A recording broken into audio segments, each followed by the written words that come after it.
Il est arrivé dans son véhicule vitre teintée, les apparences d'une visite officielle. Bernard-Henri Lévy sort accompagné de 3 chefs militaires libyens en provenance de Misrata.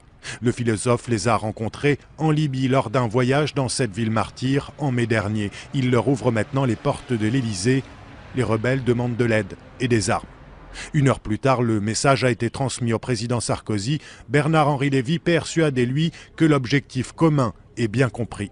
L'idée de Kadhafi restant en Libye, ou même dans un pays limitrophe de la Libye, même dans un pays voisin, est une idée qui est juste impensable. Ils ne l'accepteront jamais. Et d'ailleurs, ce n'est pas ce qui se passera.